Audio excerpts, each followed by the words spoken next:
Broadcasting live on the UnitedWest.org AM radio network, simulcasting on DirecTV, iHeartRadio, Roku, and the World Wide Web. This is Enemies of the State with Tom Trento.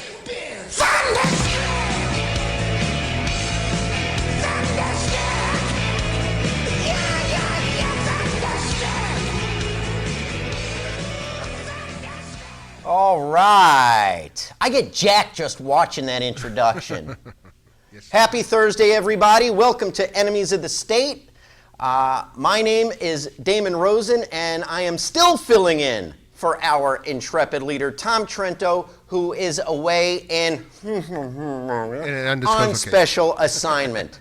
It wouldn't be a special assignment if I told you where he was. Folks, we've got a fantastic program in store for you today. Since Tuesday, we have really been concentrating on the P5+1 deal with Iran in regards to their nuclear program. What a piece of garbage it is. It has no teeth. There is no verification that can actually be verified. It's an absolute joke. We're going to get some reaction from Israel today. We're going to go to one of our regular guests, Ari Egozi, momentarily. And then later in the show, we were going to go to Dr. Martin Sherman, a phenomenal journalist. And both guys have an incredible insight into what is going on in Israel politically, militarily, and socially, for that matter. But I just want to show you a couple of the reactions to the deal reached on Tuesday.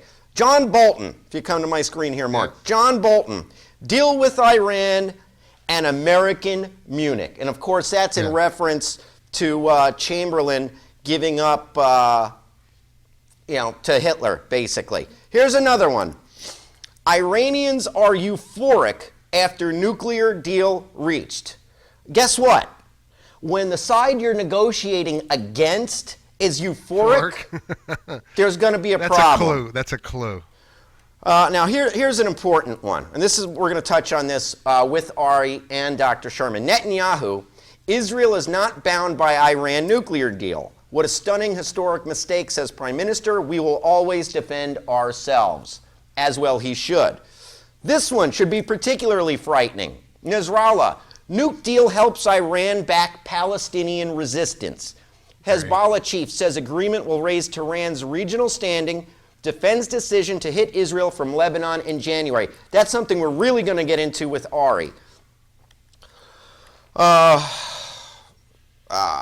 me get to one more, and then we're going to bring in Ari in 1 second. These are a couple stories from yesterday that were a little bit disturbing. And let me just bring up. Well, anyway, the general consensus is this is an absolute joke of a deal. It has got no teeth, and it is going to do nothing but cause problems down the line. On that note, let's bring in, live from somewhere in the Tel Aviv area, is our good friend, Ari Goy. How you doing, Ari? I'm good. Ready to answer your questions. Ari, I don't know how many questions we can have about such a piece of garbage. Deal, right? Let me tell you. I've discussed this thing since yesterday.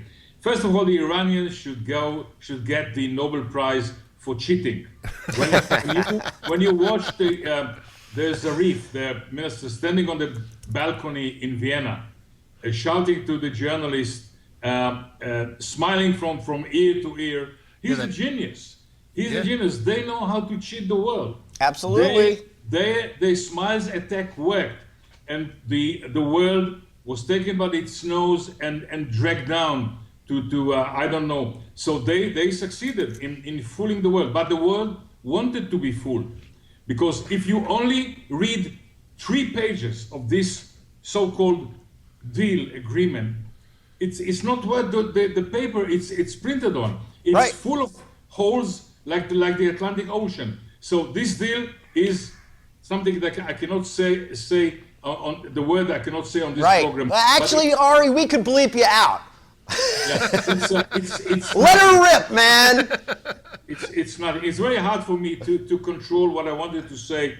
But in talks today with people in the Israeli defense establishment, they all agree that this deal is really a big bad joke.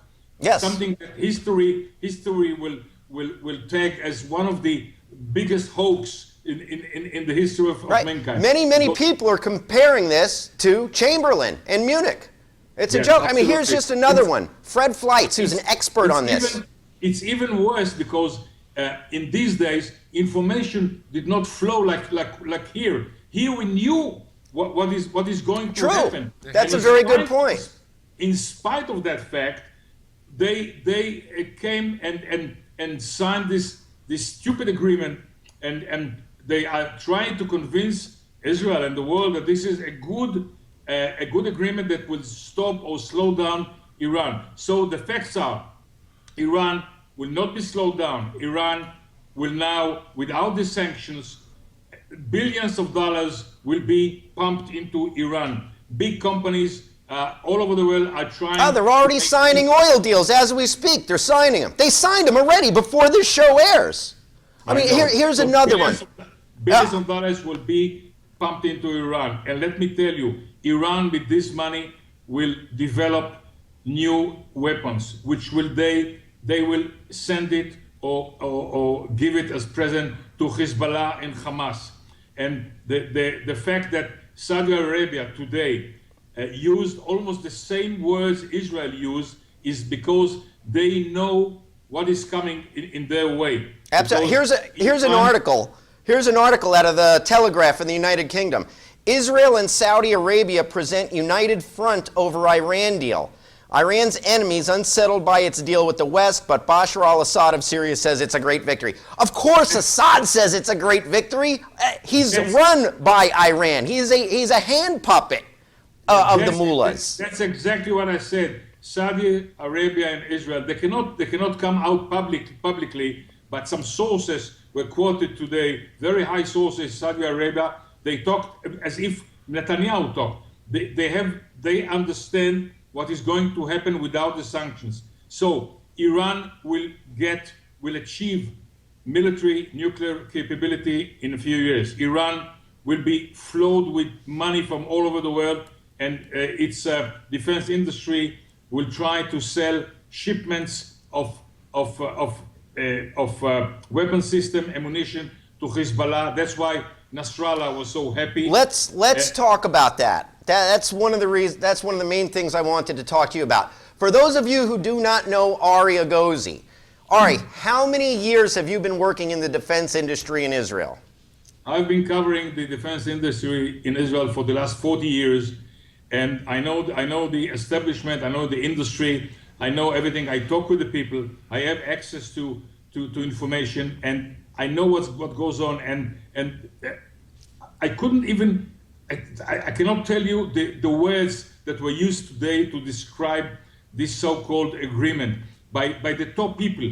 They cannot, of course, use these words on open interviews on TV or radio. Of course not. But in talks with me, face to face or on telephone, they use the harshest words, and they still cannot understand how such an agreement was signed. It's worse than even describe. The articles we've been reading that have come out over the last day and 2 days. This is Thursday the 16th show. So the deal was signed on Tuesday. The professional opinion from former CIA analysts is that as bad as the deal was thought to be, it's many times worse. It's many times worse. It's many times worse. Because even on TV today, one of the Israeli specialists on Arab world quoted a few paragraphs from the agreement, word by word, and it's like two kindergarten child's signed an agreement. It's you can understand it either way. Right. This way, other way. It's not explained in clear words. It is written in a way that can be understood either way, 100 ways. if that's the product of so many years of negotiation, so these people are either stupid or ignorant or both. There's no other option for them. Well, I got one question for you, Ari. Yeah. I think this has changed the paradigm in many, many different ways. Not just U.S., Iran, everything, but with Israel and, like we're talking about, Saudi Arabia. I think what it does, it's forcing new allies. This agreement actually switched a lot of allies to go with Israel. Like, for example, Saudi Arabia now is extremely concerned about their eastern oil fields being taken over by Iran. They have no military power whatsoever. So they say, hey, listen, the Americans are bailing on us. They pulled a ripcord. They're making their alliance with Iran. It's such a bad deal. It can only be seen by the Arab world is now America is siding with Iran.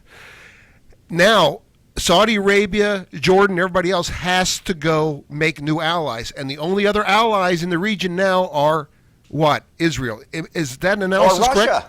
correct? Is that? Let me tell you and be a little vague. In recent months, more than a month, almost a year, there are rumors about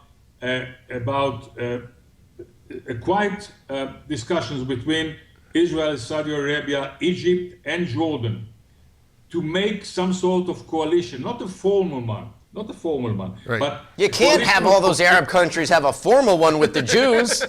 yeah, a coalition of interests, because Right.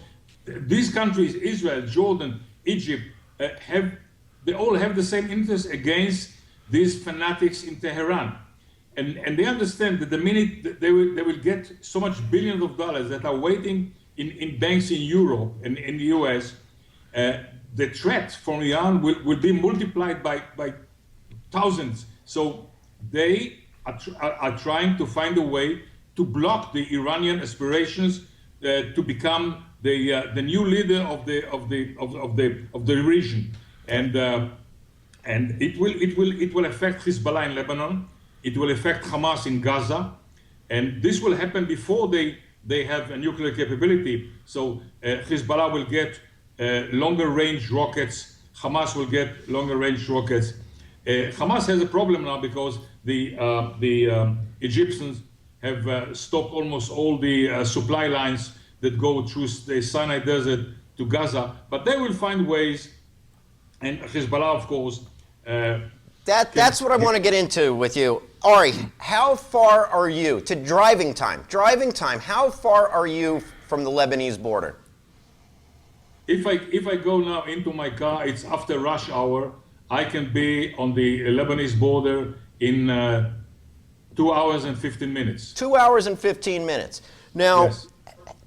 as we speak, Hezbollah has rockets that are capable of hitting your house from Lebanon, correct? Hezbollah, according to the last intelligence report, Hezbollah has now something like 80,000 long-range rockets, like the Zilzal, the Fatah 110, and the shorter ones. The Shahab And- 3s and stuff like that? Yes, and some of them, many of them, have been deployed in underground silos, well camouflaged, and many of them can be operated from the distance. So they are waiting for the green light from Iran to start and shell Israel with rockets. And it's not like Hamas in Gaza with the Qassam and Short ones, and Katyusha. These are serious military grade rockets. These aren't stuff getting made in someone's garage. Yeah, we are talking about rockets that some have something like 400 kilograms of explosive. That's almost 1,000 pounds of explosive, people. Absolutely. And with all the Iron Dome and David Sling and all the systems that Israel has, there's no 100% intercept in the world. There's no such thing. So if they start launching rockets, These are to the Israel, types. the only way for Israel, and I've written about this 100 times, the only way for Israel will be to really retaliate, but with full force, without thinking about what will happen the next morning In the UN. media, with burning babies getting held up in Lebanon and saying, oh, look, the Jews are baby killers. The normal Pallywood production stuff that goes on demonizing Israelis for defending its own citizens. Absolutely. Now, let me ask you this, with all the $100+ billion that's getting freed up, Iran, even with all those sanctions on them for however much time, always had money to send to Hezbollah.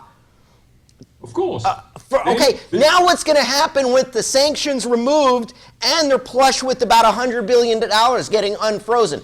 How much of that's going to go to Hezbollah and to do what with? That's exactly what I said. Ships and aircraft will fly from Tehran to Lebanon and will fill their storage places with the most sophisticated, and the Iranian defense industry is a very capable one. They developed some by themselves. Some they copied like the Chinese. Some were copied even from Israeli designs. They have a very capable defense industry, and they will send thousands of tons of ammunition and other weapons to Hezbollah mainly. And this is crazy. So without even thinking or talking about the nuclear capability that they may have and will have in the future, the immediate threat of Israel is huge, is unprecedented. It's something that can look like nothing we've seen before. It's unreal. Now, in regards to Hamas, for most of our listeners are aware of this, but just for maybe we do have some new ones. Hamas is a Sunni Muslim. It's the Gaza Strip branch of the Muslim Brotherhood. Hamas, Sunni. Absolutely. Hezbollah is Shia. Yet Iran, the home of Shia Islam, has in the past and for many years funded Hamas because they go after Israel. So I know there's been, like you previously said, Egypt has really cut off a lot of the tunnels and a lot of support for Gaza because rumor has it Hamas was working with the Islamic State in the Sinai Peninsula on all those attacks on the Egyptian military outposts last week or 2 weeks ago. Correct. And also we're behind the tunnels that came up. We're also involved in the tunnel attacks coming out of Israel too. So right. So let me ask you this: with Iran being, having this fresh cash and their income going up due to the dropping of sanctions, can you see Iran coming back to Hamas because their relationship's been a little shaky over the years?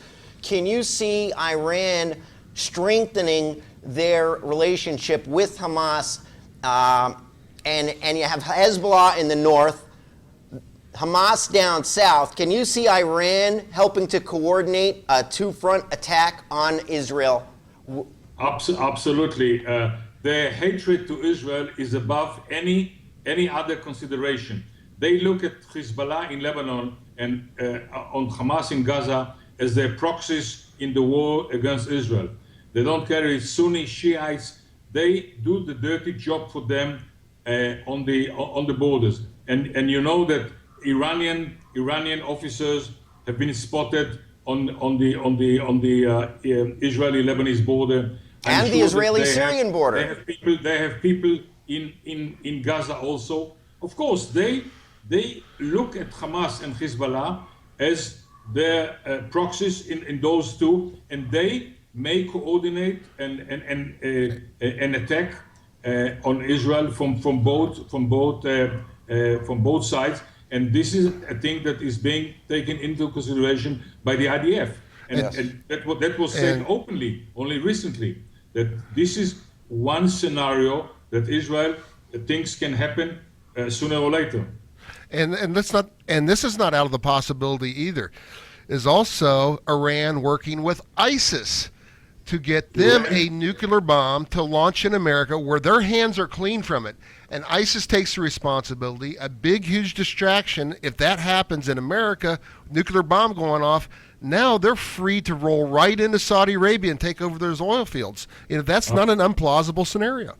It is a plausible scenario. And if you see that the big Egyptian army is losing again and again in the Sinai against ISIS, and ISIS kills many Egyptian policemen and soldiers almost every week, in spite of the fact that Israel has let Egypt bring forces against the peace treaty, the military annex of the peace treaty, to deal with ISIS, in spite of that fact that the Egyptians were allowed to bring tanks and the personal carriers and even combat helicopters into Sinai, they cannot stop ISIS because ISIS is being held by the Bedouins in Sinai, which know every single nook and cranny of that desert. What Ari's saying, referencing, where he's saying the Egyptians weren't allowed to have tanks and military in the Sinai, that was part of the deal after the 73 war.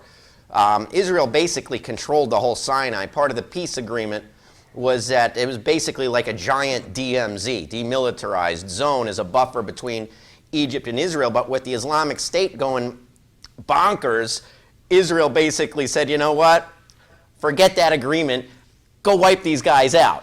Is what happened there. Well, I got a quick question for Ari about what. Let's look at it from the other side as far as anything good coming out. What is there anything good from the Israel's perspective that comes out of this deal, other than, like, for example, alliances with Saudi Arabia, Egypt, and stuff like that? Anything good? I'll tell you something that I've written for my website for tomorrow. Okay. One thing that is happening right now, Israel has a wish list of a weapon system that it wants to get from the US.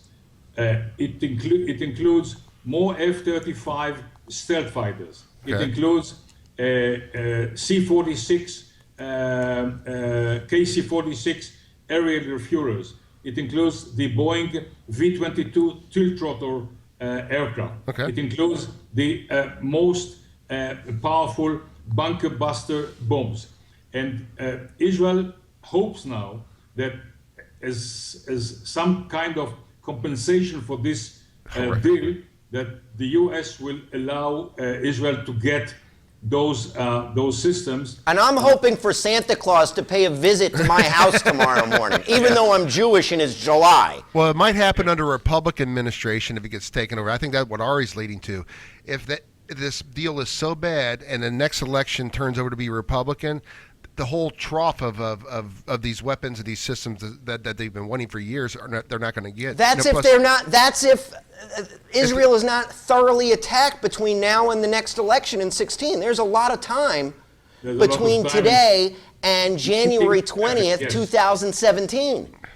Yes, but that's one good thing that may happen, and I think that in this aspect things will happen because this is the only way Washington can compensate Israel with some hardware. Another thing that Israel wanted is to get a direct access to some of the American spy satellites that can spot launching of long-range ballistic missiles, to get a direct access to this satellite. Of course, Israel has its own spy satellites circling the Earth, but the Americans have some special type of satellite that can detect launching and preparation for launching. And Israel, for many years, has asked for a direct connection to this system. I think that this is on the table right now. But of course, this is a small compensation for a stupid... Very small compensation. Yes. Yeah. Ari, I want to thank you for coming on the show today. We have Dr. Martin Sherman coming up next. We want to have his input. For anyone who is interested in the Israeli defense industry, you must go to Ari Egozi's website, i-hls.com. Israel's Homeland Security home. Ari, you are the editor-in-chief, correct? Yes, that's correct. So if you're interested in the technology aspect, some of what maybe some of the generals are thinking, Ari's got information and over 4 decades in the industry, and he can give you an insight that very few other people in the world can. So thanks for coming on. I appreciate it, and we'll talk soon. Thank you very much. Bye-bye, guys. Bye, Ari. Bye, Ari. Thanks, man. Wow. That was depressing. Thank you, Ari Egozi. Coming up next, also from Israel, is a gentleman who has been involved with national security. He is a renowned author and journalist, currently with the Jerusalem Post. I'd like to welcome Dr. Martin Sherman. How are you today, Dr. Sherman? Fine, thank you, and thank you for having me on your show. Thanks for coming on. We do appreciate it. What we're doing this week, since the deal came out on Tuesday, is it's pretty well come out from everyone other than the President of the United States that this is an absolute horrible, horrible deal with no teeth. The verification for what Iran is doing is nonsensical. It allows Iran to move things around their nuclear facilities with a minimum of 14 days notice, based on the wording in this. So everyone up here on the conservative side is upset with this deal. We know your Prime Minister, Benjamin Netanyahu, is very upset. And I mentioned this on the show the other day. In all my years, I have never seen the leadership of all the different political parties within Israel agree on anything. Anything. It seems that from the left of the left to the right to the center, the politicians in Israel all agree that this deal is garbage. Is that a correct assumption? Well, that's the correct assumption, unless you include the United Arab List, because all the major Jewish parties in Israel have denounced the agreement in no uncertain terms. And there has been a rare moment of unity, although at the beginning, a few days ago, there was a little bit of petty criticism of that, but the opposition parties seem to have got past that and have now more or less lined up behind him. As I say, the exception has been the United Arab Party, Yeah, which is, that's to be expected.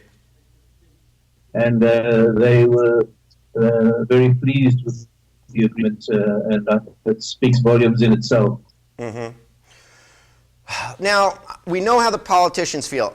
How are the Israeli citizenry? The Israeli citizenry, how is there much of a reaction there? That's something we don't get to read about. That's something. Is your average Israeli citizen concerned with this deal, or is it just, well, so what?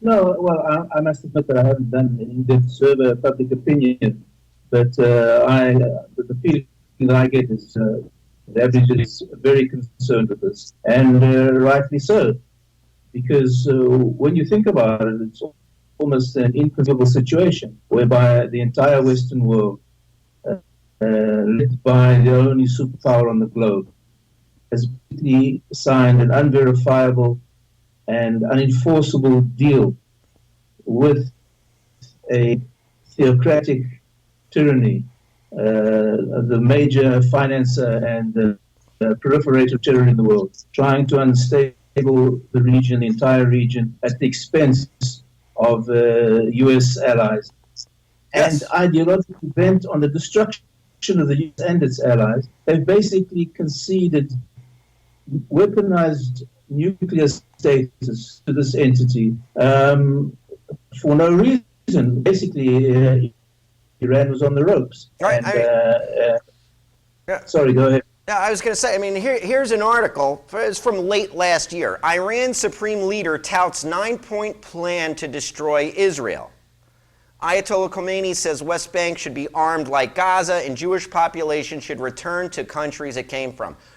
How in the world does the P5+1 put a deal on the table that is basically a clear path to having a military nuclear program, not just a civilian nuclear program? What explanation can there be? When you have Hezbollah excited about it, the Iranians, Chinese, and Russians are all ecstatic about this. Anyone conservative or pro-Israel is furious about this. I know you're not a psychologist, and you can't crawl inside the brain of Barry from Hawaii, President Barack Hussein Obama. Can you think of any logical explanation why the P5+1, coming from the position of strength, dealing with Iran, a country that was so on the ropes economically, it was very close to failing, similar to Cuba when we threw them the lifeline. What were they thinking, and why did they do it? Well, the only explanation that I can find is that Barack Obama in many ways represents a point of inflection in American history. I think this is probably the first American president who is unmoored, both cognitively and emotionally, from the Judeo-Christian foundings of America. I want to say Judeo-Christian foundings, I mean more in the philosophical sense rather than the religious sense. Yes. And I think it is the deepest recesses of Obama's soul.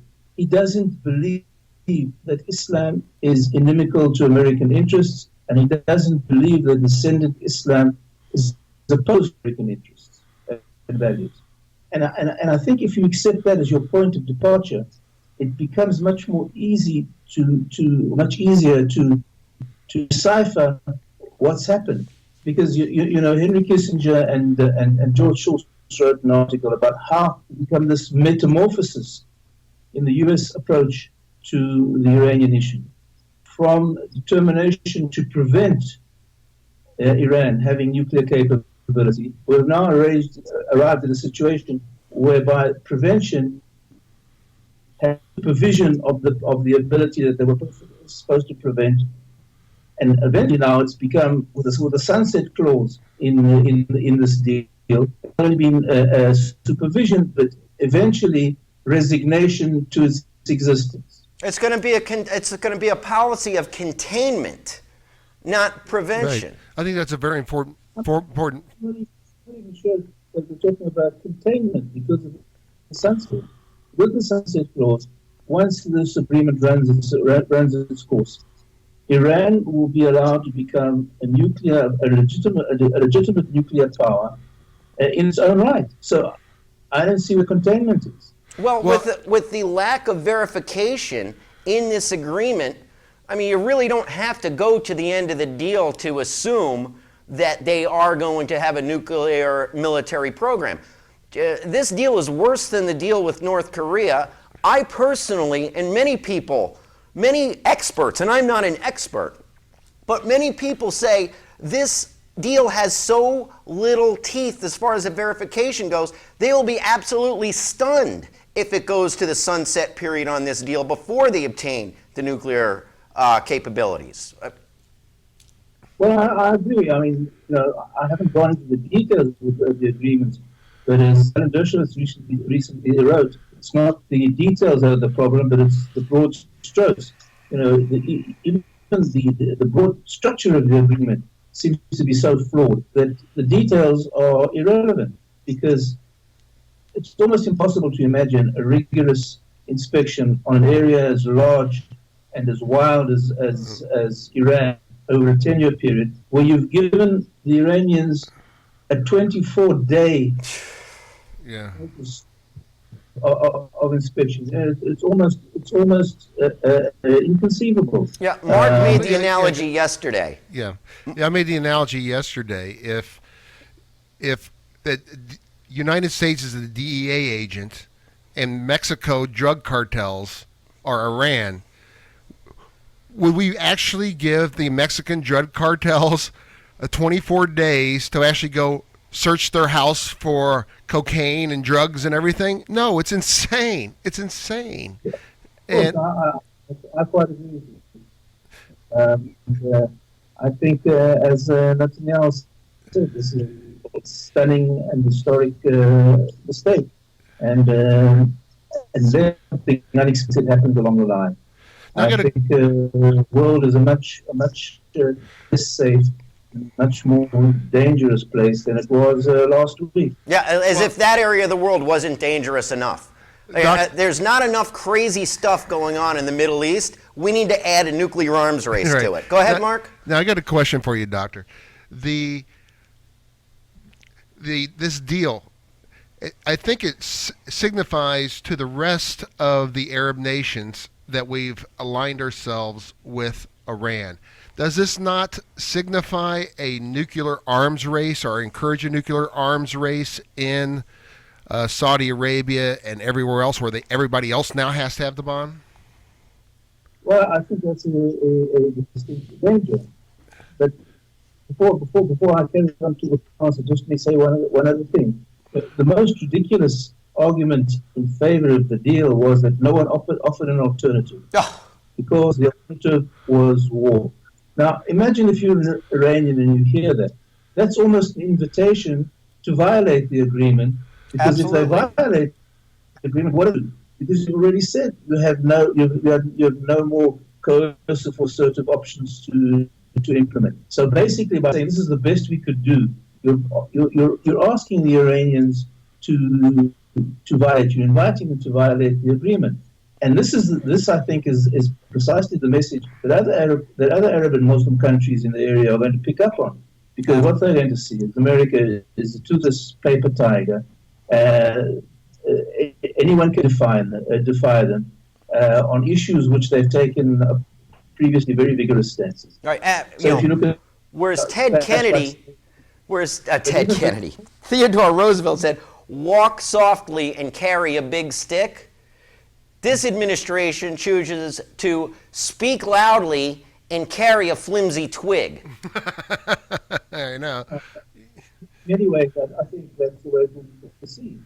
Because you look at a country like Turkey or a country like Egypt, and even in Saudi Arabia, which perhaps a much smaller country with a smaller population, but perhaps more threatened by Iran.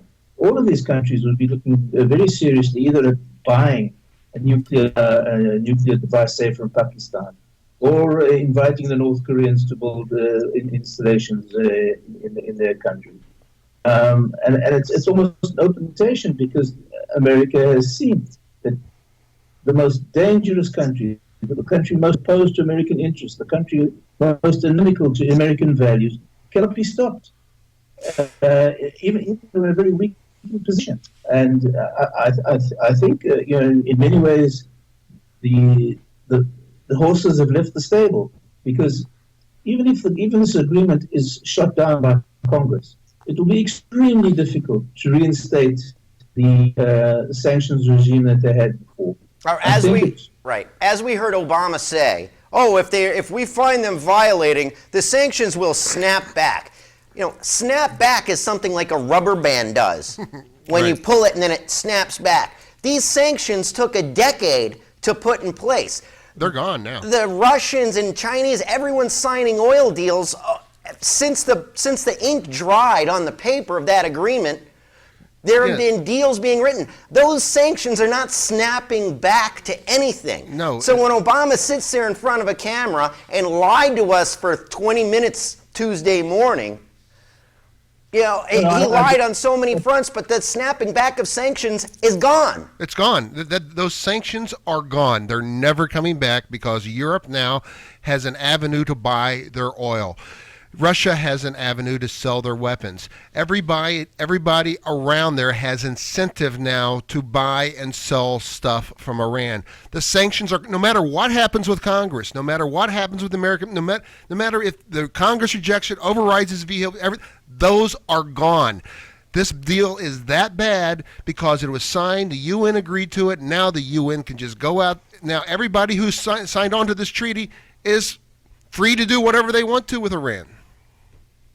That basically is something that was put in place so painstakingly and basically in opposition to the White House's original position, has now been totally eradicated. And to put it back in place is almost impossible. There's no reason now for Europe and Russia and China and India to set up trading relations with. Absolutely not. Absolutely. I want to. I'm sorry. Go ahead. all these resources now, we should at least imagine, are going to be channeled towards Iran's proxies in Yemen, in Syria, in Lebanon, and against Israel, Hezbollah, and terrorist forces active in those areas. So it seems such a tremendously counterproductive move to take. I say, and the only logical reason that I can think of is Obama's mindset, that he does not see an ascendant Islamic power in the Middle East as something that is fundamentally opposed to American interests and American values. No, he's living in denial. Listen, he's either living in denial or he wants to see the destruction of America. And no other president in the history of this great country have we ever had to question their patriotism or love of this country. This guy's made decision after decision that goes against every logical thought process concerning the safety and security of America and its allies. We've gone from having allies to now having allies that don't trust us and having foes that don't fear or respect us. All in a matter of 6 years, the whole paradigm has been turned upside down. Would you agree with that? Well, sadly, I think that's very close to reality. I think that Obama has tried to embrace his enemies and alienate his allies. That's particularly true in the case of Israel. But it's also been the case with the anti-missile defense in Europe. Yes, one of his first things that he did is becoming president. Yeah. Well, it's a very disturbing situation. I think the country that has most to worry about is, of course, Israel. Of course. He is either the best president ever at making bad deals, or he doesn't care about America and wants to see it destroyed. That's the only two options that are on the table anymore. There is absolutely, even the left in our country, like we were saying earlier, the left, the center, the right is like, this is a bad deal. You know what? I think this is the case too. I mean, the last hope of slowing it down and perhaps discrediting it to some degree is in Congress. But as we said before, this will certainly not reinstate the status quo ante with the crippling sanctions. That period's gone. And unfortunately, I see anyone in the West with the stomach to stand up to Iran. I think Iran now basically has been given a license to spread its hegemony over the region. And that's inevitably going to lead to destabilization and to armed conflicts on a wide scale. That's the last question I have for you today, Dr. Sherman, and then we'll let you go. I know you're busy. Do you see Israel attacking Iran's nuclear facilities? Well, I'm pretty hawkish in my outlook on Israel's foreign policy and security matters. But I think in this particular case, Israel's lost moment for an overt attack on Iran's installations. Because given the agreement, unless you have a really, really unmistakable, unequivalent smoking gun, I do not see Israel able to attack it. At the moment, I think nearly all its resources must be concentrated in covert action to try and sabotage, undermine, encumber and hold up the progress of Iran's nuclear program until something happens.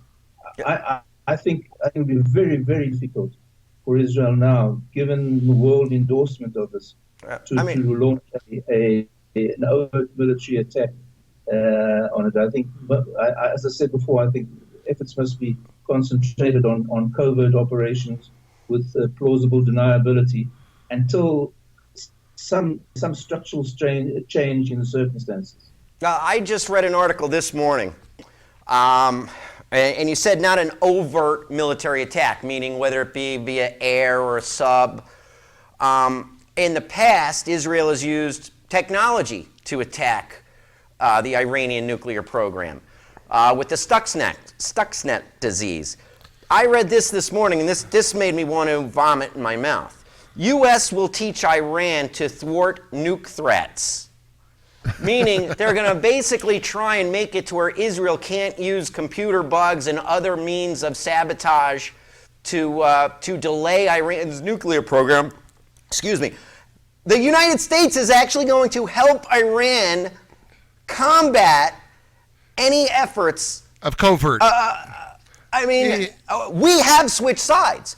That article right there tells me that the United States considers Iran a greater friend than Israel right now. Not the people of the United States, certainly, but this administration, by offering that kind of help, has basically said, screw you, Israel, we like our new big friends, Iran.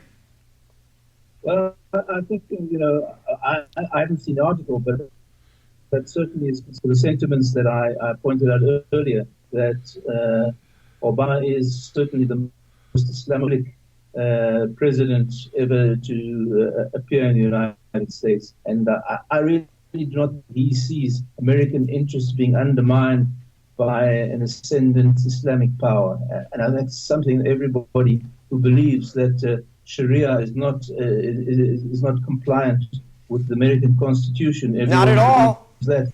We make that point every day. Should be extremely worried. Absolutely. Thank you. Dr. Sherman, we thank you very much for joining us today. Keep up the great work that you do. I read all your stuff in the J-Post, Into the Fray.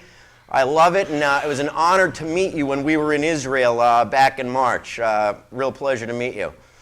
And thank you again. We will be in touch, and we'll talk soon. Thank you very much. Thank you.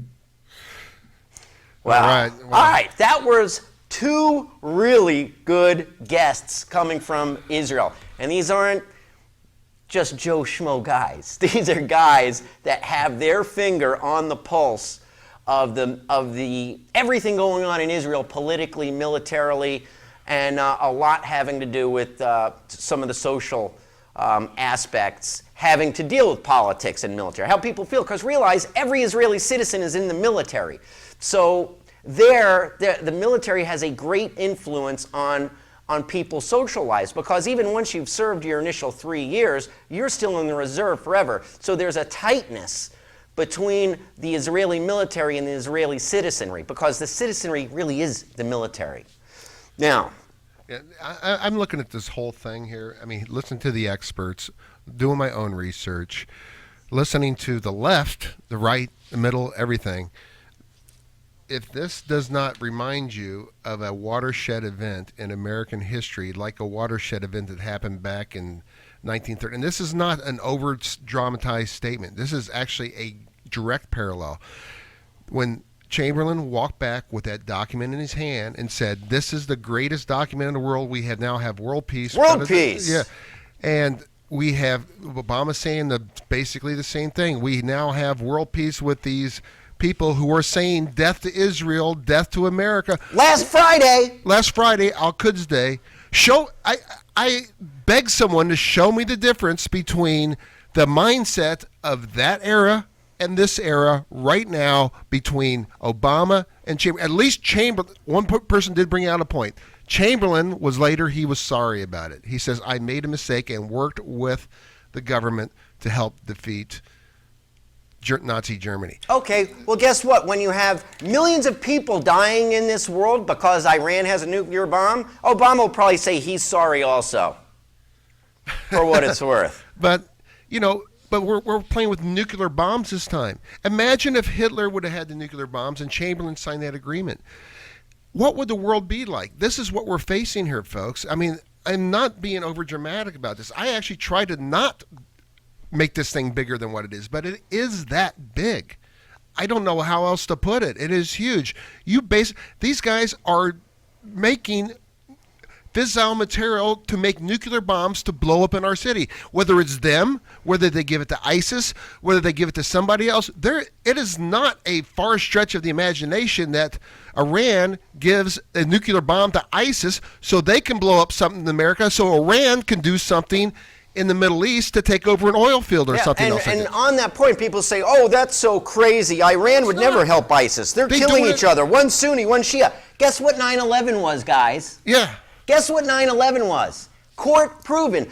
Iran facilitated the movement of the Al-Qaeda operatives that hijacked those planes and was in on it. And that's court documented. That's not that is not conspiracy theory stuff. And say, that's well, no. not stuff made of Dr. Kevin Barrett material. That's the fact, Jack. I know. This is the world we're living in right now is so chaotic. The scenarios that we're talking about is not unreasonable, and we're not even including Israel in the picture. We're just talking about us.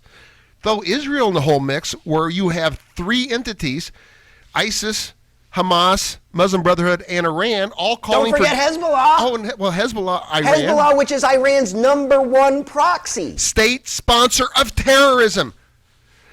Iran is a state sponsor of terror. And realize, people, Lebanon is not really a country anymore. Hezbollah has destroyed that country so much over the last almost decade now that it's called. When we were in a kibbutz in northern Israel, the guys up there didn't even call Lebanon anymore. They call it Hezbollah land. That's right. Seriously. And you think we are extreme in our views? You look at these guys who are living on the border with Hezbollah. They going, we need to just go kill these guys. We need to call the kibbutz cowboys. I mean, those you want to hear someone who can't hold back the seven words? Those guys have got to be going nuts. I want to touch on one article. All right. That was unbelievable. And for those of you who watch the show, you're probably familiar with the journalist Daniel Greenfield. Oh, yes. He has his own blog spot called Sultan Kanish. You could come to my screen. Yeah, he writes for Front Page Mag, and he wrote an article the other day. Time to call Obama and Kerry what they are. Traitors. Yep. Okay, I don't have time to go through this whole article right now, but I recommend everyone read it. Frontpagemag.com and go to The Point. That's Daniel Greenfield's section. The article's called, or just Google, Time to Call Obama and Kerry What They Are, Traitors. It is a must read, and it goes to show you that regardless of the United States negotiating from a position of strength with a second or third world country on the brink of economic collapse due to the sanctions regime that's been in place for so long, we treated them as equals at the bargaining table. Listen, when Reagan and the Soviets had to go to the table, you're talking about, at the time, what was two superpowers.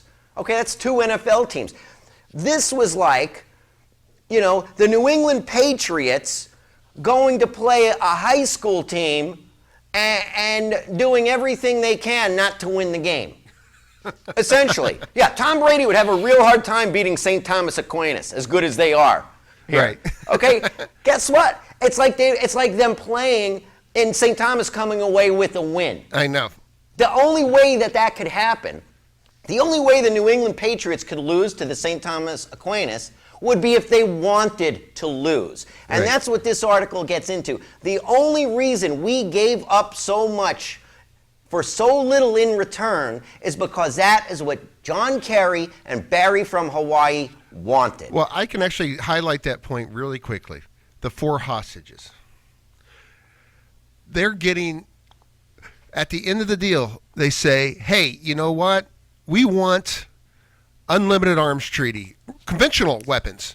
And they said, nothing. They have 400, at least give us the hostages. They did nothing. Anyway, go ahead and let's talk about this before we close, David. All right. Got about a minute and a half left in the show. I want to thank Ari Egozi for coming on. I want to thank Dr. Martin Sherman for coming on, giving us the Israeli perspective, which is very similar to a lot of the perspective from here. Only really is. They're a little bit closer to the firing line. Like we asked Ari. He's a 2-hour and 15-minute drive from the border with Lebanon. Hezbollah has rockets that could hit Ari in his house while he's Skyping with us. Now it's only going to get worse. Folks, it is time to stop Iran now. Rally for peace through strength. Next Wednesday, July 22nd, if you are in our home market, South Florida, next Wednesday, 5:30 p.m., the corner of Broward Boulevard and 3rd Avenue. That's the famous corner. That's where the Hamas supporters attacked the Jews 6 years ago. That's where all the big rallies are. 5:30 p.m., Wednesday, July 22nd. Be there. Bring your American flags, your Israeli flags. Don't bring your Iranian flags. Or your Hezbollah flags with the AKs. If Don't you do, that. we're not going to burn If them. you That's are it. in the Northeast, go to the primary rally. Times Square, 42nd Ave and 7th Street. You have to go. This is very important, people. We need to show our leaders that we do not like this deal. We don't want this deal for us, for Israel, for all of Western society. It is a bad deal. Thanks for tuning in. Thank you for watching. This is Enemies of the State. My name is Damon Rosen, filling in for Tom Trento, and we will see you tomorrow.